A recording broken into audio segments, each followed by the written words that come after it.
ba? Ano, pilot episode? Davao eh. Manood na lang sila, di ba? Oo, para showbiz sa showbiz Pag ka na. nagustuhan nyo, then ayos yun. Pag di nagustuhan sa ibang network naman. Pero ito na lang, anong pinakagusto nyo na mag-enjoy ng mga kapatid natin sa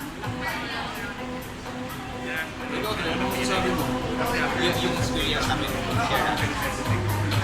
like, what's so unique about your friendship and experience? Good question. Yes, boy. Yes, boy. Ano? Yes, boy. Wala, friend. Hindi naman kami unique, ma'am. Normal na, mamarkano. Anong pinaka-na-enjoy? Siguro yung magkasama kami. Kasi ikaw, basta hindi ka na-enjoy sa full shoot nitong lahat. Ano, loose lang siya. Wala kang script tapos reality show naman siya.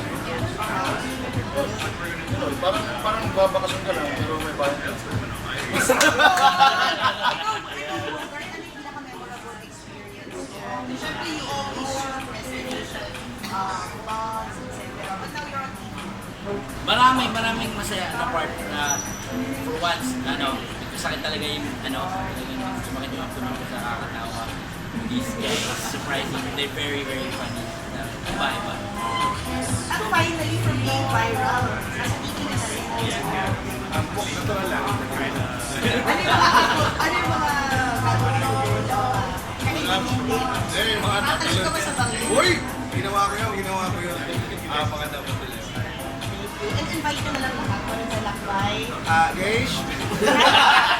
Besh man. Bench. Mga besh?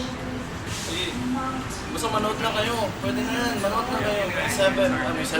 May 21. May 21, sorry. May 21. Alas 7 ng gabi. After PBA.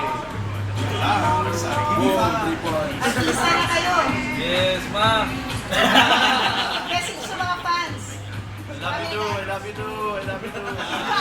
Sa kong Tito Ronald, sa uli sa akong timba.